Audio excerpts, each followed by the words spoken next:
Selamat sore pemirsa Petmen News, kembali lagi bersama saya Reva Saskiawati.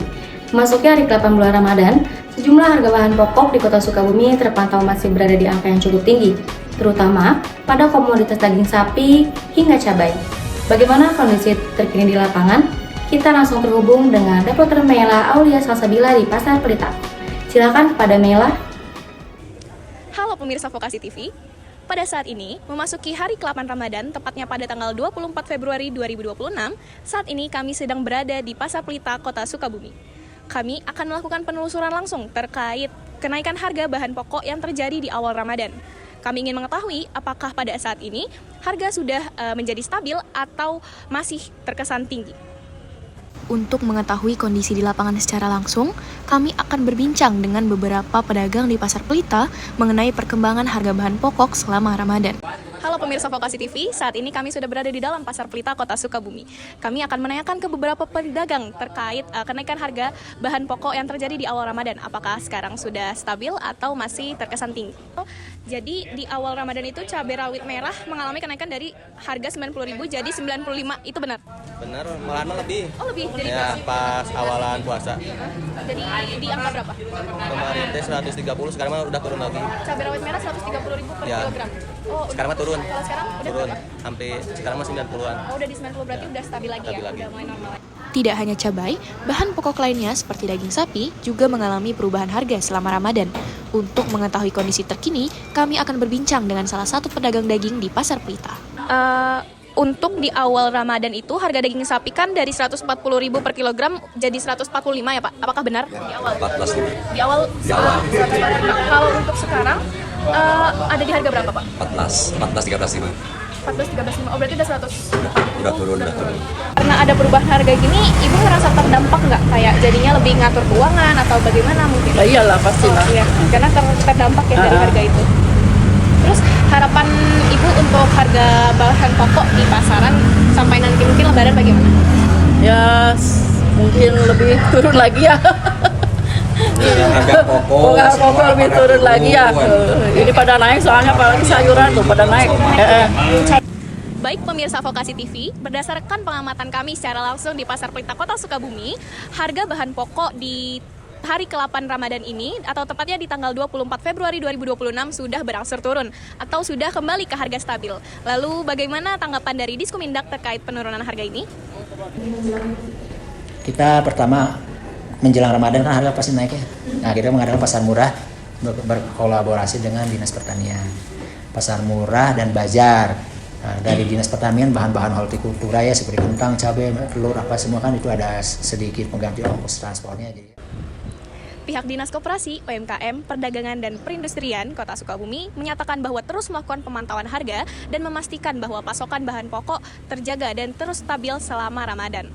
Masyarakat pun berharap agar harga bisa terus stabil, tidak terjadi pelonjakan yang terlalu tinggi selama Ramadan hingga menjelang Idul Fitri. Dari Kota Sukabumi, saya Mela Aulia Salsabila melaporkan. Terima kasih kepada Mela atas laporannya.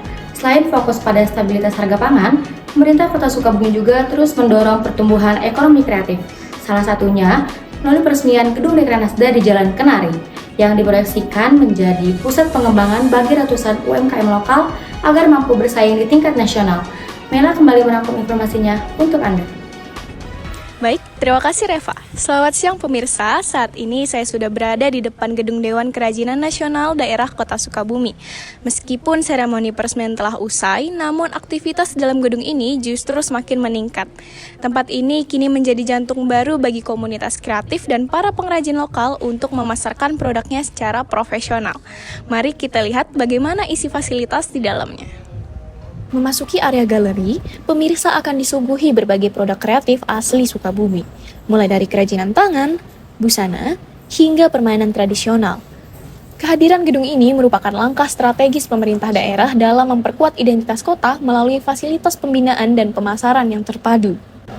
Jajaran Forum Koordinasi Pimpinan Daerah berharap gedung ini tidak hanya menjadi pajangan, namun menjadi motor ekonomi warga yang berkelanjutan. Gedung ini tuh buka dari jam berapa sampai jam berapa? Terus apakah buka setiap hari? Oh, kalau buat bukanya tuh di Senin sampai Jumat dari jam 9 sampai jam 4 sore. Kalau buat puasa sekarang. Tapi kalau buat nanti pas sudah puasa Itu dari jam 9 juga sampai jam 5. Oke. Terus untuk kerja di sini sendiri Mas berarti ya? Atau ada shiftnya? Buat sekarang masih sendiri sih buat sekarang. Berarti benar-benar tiap hari di Iya, sini? tiap hari sampai Senin sampai Jumat di sini. Sebagai orang yang tiap hari berada di sini, apa harapan Mas agar gedung ini tuh semakin ramai dan bermanfaat bagi ekonomi warga Sukabumi? Oh, kalau buat saya sekarang sih kalau buat kemajuan paling sekarang buat kemajuan dari tokonya dulu aja sekarang mah. Paling sekarang ya dibanyakin lagi promosinya buat tempat ini tuh dikenal sama Kota Sukabumi gitu, sama orang Kota Sukabumi. Biar banyak yang kesini juga, jadi orang Kota Sukabumi itu tahu kalau di kota juga ada toko yang belikan batik yang khas dari Sukabumi gitu. Koordinator bidang pameran Martin Wahyudi menekankan bahwa setiap produk yang ditampilkan wajib melalui proses pemilihan kualitas atau kurasi yang ketat. Hal ini dilakukan agar setiap produk yang dibeli oleh masyarakat memiliki standar mutu yang terjamin.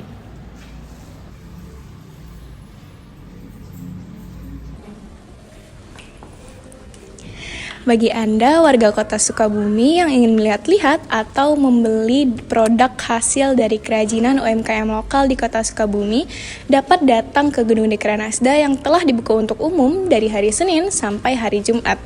Diharapkan dengan dukungan dari para masyarakat agar ekonomi kreatif Kota Sukabumi dapat semakin maju dan berkembang ke depannya. Baik, saya Mela dari Gedung Dekranasda Kota Sukabumi untuk Pepman News melaporkan. Kembali ke studio. Kita beralih ke informasi seputar layanan publik. Hadirnya 1 unit motor sampah atau MOSAM menjadi solusi nyata bagi warga Kelurahan Subang Jaya untuk menjangkau gang-gang sempit yang selama ini sulit diakses oleh kendaraan besar. Simak laporan selengkapnya. Terima kasih Reva. Saat ini saya berada di Kelurahan Subang Jaya, tempat di mana pengangkutan sampah selama ini kerap terkendala akses jalan yang sulit dilalui oleh kendaraan roda 4. Akibat kendala akses jalan tersebut, proses pengumpulan sampah dari rumah warga ke titik pembuangan sementara membutuhkan waktu yang lebih lama. Namun, kini hadirnya 1 unit motor sampah diharapkan mampu menjawab persoalan tersebut. Dengan adanya MOSAM, petugas kini bisa menjangkau gang-gang kecil, mempercepat pengangkutan dan mencegah penumpukan sampah. Tak hanya soal armada, pihak kelurahan juga berkomitmen mengatur jadwal operasional secara lebih terstruktur. Lurah Subang Jaya Jumiati memperkuat koordinasi dengan RT dan RW agar layanan kebersihan merata bagi masyarakat. Pihak kelurahan juga menegaskan bahwa kebersihan lingkungan merupakan tanggung jawab bersama yang membutuhkan partisipasi aktif masyarakat.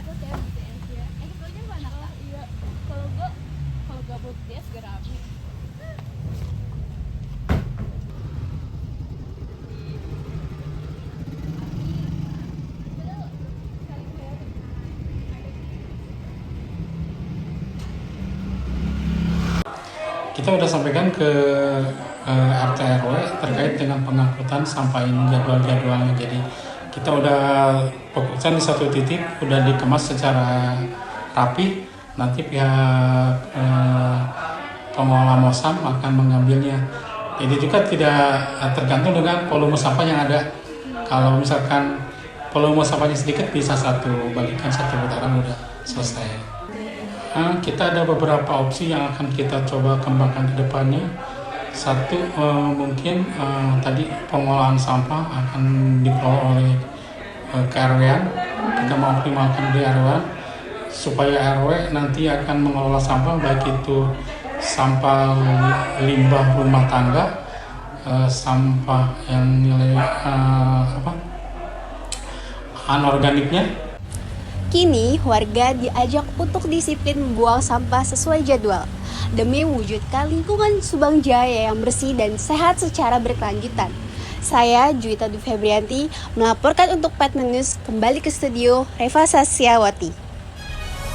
Menutup perjumpaan kita, kini tren tempat kuliner berkonsep unik di Kota Sukabumi semakin berkembang. Salah satunya adalah destinasi kuliner dengan nuansa vintage yang tidak hanya menawarkan makanan, tapi juga pengalaman unik bagi para pengunjungnya. Seperti apa suasananya?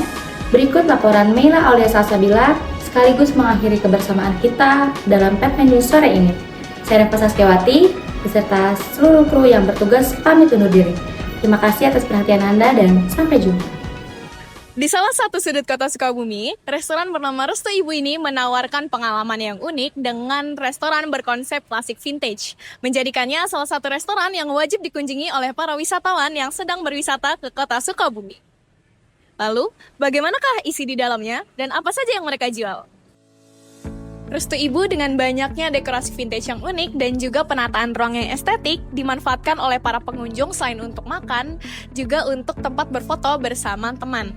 Banyak di sini spot foto favorit yang disukai oleh para pengunjung yang sangat instagramable.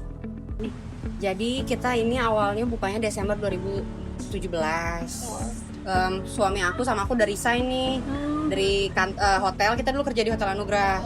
Terus kita resign, akhirnya kita mau bikin usaha sendiri gitu. Terus ya udah akhirnya kita bikin warung Restu Ibu ini.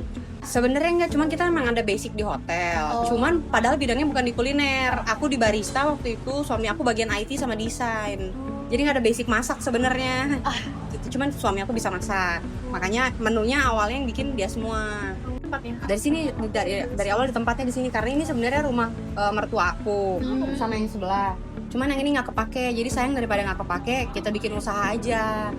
Niat awalnya tadinya mau bikin kayak warkop gitu, warung kopi biasa tadinya. Terus ternyata berkembangnya rezekinya jadi restoran kayak gini. Kalau nama Restu Ibu sendiri diambilnya dari apa teh? Dari kaleng kerupuk. Itu anak IPB kayaknya yang setiap datang ke sini pasti udah pernah dengar cerita itu. Jadi sebenarnya namanya tuh dari kaleng kerupuk. Kalau kaleng kerupuk kan namanya tulisannya doa ibu kan. Kalau kita karena nggak mau terlalu sama, doanya kita ganti jadi restu ibu. Dari kaleng kerupuk. Nah, alasannya sama kayak kita milih tempat ini. Jadi kan karena nggak kepake tempatnya, jadi kita lebih baik kita bikin jadi tempat usaha. Sama kayak barang-barang di sini. Ini barang sebenarnya masih pada punya kita semua. Gitu, jadi barang-barang yang udah nggak kepake kita pakai buat dekor. Terus memang kebenaran aku sama suami juga senang sama yang berbau jadul gitu. Jadi sekalian hunting barangnya yang satu konsep aja sekalian gitu. Untuk apa aja? Buat gimmick sih sebenarnya kalau kita beneran foto box itu buat narik kita makanan. Jadi kan kalau makanan nggak selamanya stabil ya, penjualannya kadang naik turun. Nah, sama kita digabungin sama foto box supaya kalau misalnya udah mulai turun nih, kita ganti konsep apa foto boxnya. Gitu. Jadi kayak berapa bulan sekali biasanya foto boxnya kita suka ganti konsepnya. Jadi buat biar rame lagi. Harapannya sih aku pengen mudah-mudahan umurnya panjang ya Restu Ibu. Biar nanti kalau misalnya apalagi yang udah ngerantau atau yang biasa dari biasa dulu waktu SMA-nya suka kesini atau apa, kalau lagi udah pulang ke Sukabumi abis ngerantau bisa balik lagi ke sini kayak buat nostalgia lah, jadi tempat nostalgianya mereka kalau di Sukabumi gitu. Kayaknya kayak gitu sih, sama mudah-mudahan bisa buka cabang. Tapi di luar kota aku nggak mau kalau di Sukabumi lagi. Udah terlalu banyak. Konsep resto yang vintage dipadukan dengan pengalaman kuliner yang nikmat dan juga fasilitas fotobox yang menarik, membuat warung Restu Ibu menjadi salah satu destinasi kuliner di kota Sukabumi yang wajib dikunjungi oleh para wisatawan yang berkunjung ke kota Sukabumi. Dari kota Sukabumi, Jawa Barat, saya Mela Aulia Salsabila melaporkan untuk Fragment News.